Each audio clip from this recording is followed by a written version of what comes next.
नमस्कार दोस्तों, मैं हूं निरंजन कृष्णा और आप देख रहे हैं सब पर नजर।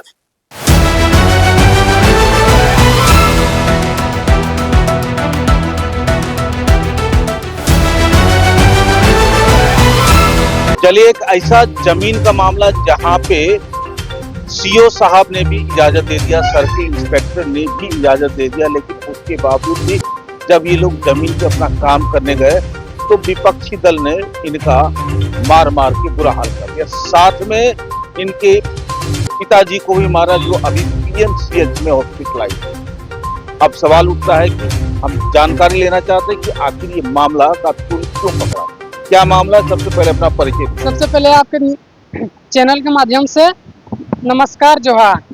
मैं यही दरखास्त करूंगा कि सुबह हम सबसे पहले हम 8 बजे टाइम 8 बजे के हम थाना एप्लीकेशन में आए थे, उसको फोन भी किए थे 112 में कि यहाँ पर लाफड़ा होने वाला है, आप यहाँ पर आ जाए, पेट्रोलिंग वाला भेज दीजिए।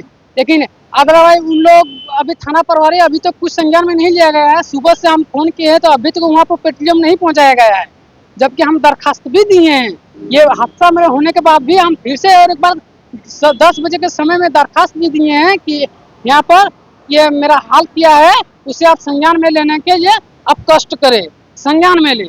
और अभी तक संज्ञान में नहीं लिया गया है, जबकि अब सुबह हम 10 बजे हम एप्लीकेशन दिए थे, एप्लीकेशन दिए थे आप 6 बज गए, लेकिन अभी तक उन लोग कुछ नहीं किया है।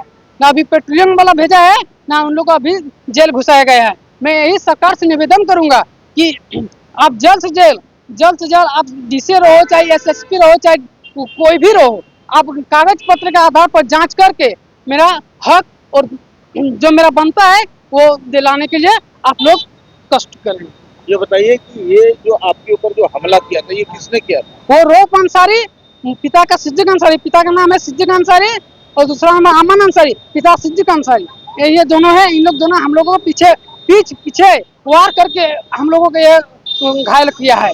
आगे से वार नहीं किया है, हम लोगों को पीछे से वार किया गया है।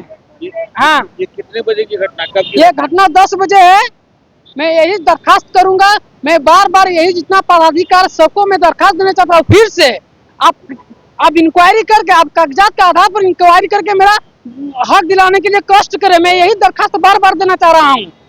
अच्छा, और अगर दूसरी बात फिर ये भी सुन लीजिए, अगर थाना प्रभारी अगर मेरा बात नहीं सुन रहा है, अगर बड़ा बाबू कोई भी रहो अगर मेरा बात नहीं सुन रहे, लेकिन जिस दिन हम अपने रंग पर आएंगे तो माँ कसम खा के बोलते हैं कि हम अपनी उंगली दिखा के बोलते हैं कि कोई नहीं रोक सकता है उस जमीन पर हमको मकान बनाने के लिए, कोई नहीं रोक सकता है उस जमीन पर मकान बनाने के लिए।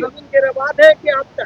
अब मेरा है जो, जबकि 2023 से लेकर 2026 तक मेरा लगान रसीद कटा हुआ जा रहा है। सरकार के जो है 22 रुपया 5 पैसा जो सरकार के है वो हम टैक्स देते आ रहे हैं। अगला पॉइंट किस वजह से आपको दावा ठोक रहा है कि जमीन मेरा? बस उसका वही दावा ठोक रहा है कि तुम उसका औलाद नहीं हो, तुम उसका, जो मेरे दादाजी है, मेरे दादाजी 2 को शादी किए हैं, वो शादी के पहले माँ का पुत्र हो गया सिद्दीक अंसारी, दूसरा माँ का पुत्र हो गया मेरे पिताजी अब्दुल रशीद अंसारी।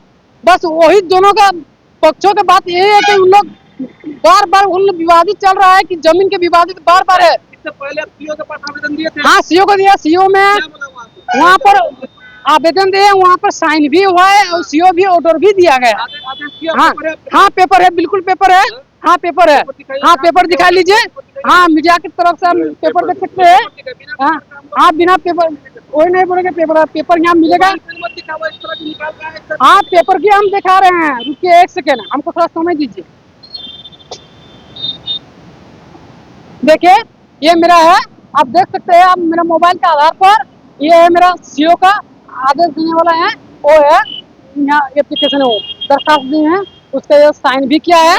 हाँ, सीओ है और सीआई भी है और कर्मचारी है, सबका साइन उसमें है। लेकिन आज हम गए थे फिर सीओ के पास, हम दूसरे विषय के ले जा रहे हैं और फिर हम आज फिर गए, 1 घंटा हो गया तकरीबन, 1 मिनट हम वहाँ पर सीओ के पास गए तो सीओ में फिर हमको ये दिया, हौसला ये दिया है कि कल अगले दिन है हम जाएंगे और वहाँ पर जाके हम पुलिस प्रशासन के साथ हम वहाँ पर माफी करा के आप जेसीबी लगा सकते हैं। ये सीओ में हमको भरोसा दिया है, आश्वासन दिया है, मुझे आश्वासन दिया है। ये मामला जो है आपके दादा के द्वारा तो शादी के एवज में ये सब कांड हो रहा है ना? हाँ, बिल्कुल। और वो दावा ठोक रहा है कि आप उसका जमीन। आप उसका औलाद नहीं है। अच्छा, आप उसका हाँ, औलाद नहीं। उसका औलाद नहीं है। उसका कहना मतलब वही मुद्दा पर दायर है कि उसका औलाद नहीं है, तुमको यहाँ पर नहीं दिया गया, नहीं दिया जाएगा परासी मौजा के क्षेत्र में, नहीं 1 इंच भी जगह नहीं दिया जाएगा। और जबकि मेरे पिताजी ने, मेरे पिताजी में हमको लीक दिया गया है। हम देख रहे मीडिया के आधार पर हम चोरी छुप के बात नहीं कर रहे हैं, हम पेपर के आधार पर बात कर रहे हैं, खतियान के आधार पर बात कर रहे हैं, पर्चा के आधार पर बात कर रहे हैं।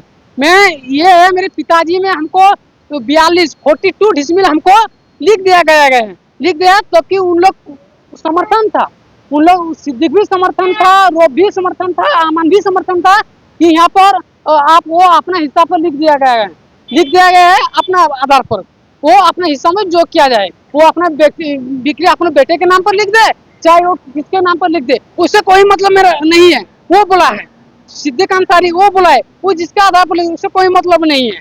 लेकिन हाँ, वो मेरे पिताजी है जो हमको 42 डिसमिल लिख दिया है, बस वही जमीन हमको माफी के लिए हम चाहते हैं। सरकार से निवेदन है ये कि हम कल चाहे दूसरा दिन जब आपको चाहिए, आप मेरा कागजात के आधार पर जांच करके और मेरा जल्द से जल्द। आपका ये जो हमला हुआ यहाँ पे FIR किया? हाँ, सुबह 9 बजे FIR किया है, जबकि अभी तक कोई संज्ञान में नहीं लिया गया है पुलिस प्रशासन। क्या नाम हुआ आपका? मोहम्मद साजिद अंसारी, गोविंदपुर प्रखंड और परासी पंचायत के रहने वाला हूँ। चलिए, बहुत बहुत धन्यवाद। तो आपने देखा कि ये जो जमीन का जो मामला है बड़ा ही पेचीदा है। इनके दादा ने 2 शादी किया था और उसी वजह से इनको साफ नकारा जा रहा है कि जमीन इनका है ही नहीं, ये उसका औलाद ही नहीं है। जबकि वाकायदा कागजात के हिसाब से जो इन्होंने बखान किया, इनका कागजात के हिसाब से ये जमीन इसका है। सीओ ने भी आश्वासन दिया है कि कल जाकर के हम आपको पोजीशन दिलाएंगे। बहरहाल यहाँ एक समस्या है कि 10 बजे के आसपास ये कांड घटा है और अभी तक जो है FIR करने के बाद भी कोई कानूनी प्रक्रिया नहीं हुई है। अब ये गोविंदपुर थाना प्रभारी के ऊपर एक सवाल बना हुआ है। आप देख रहे हैं सब पर नजर। धन्यवाद।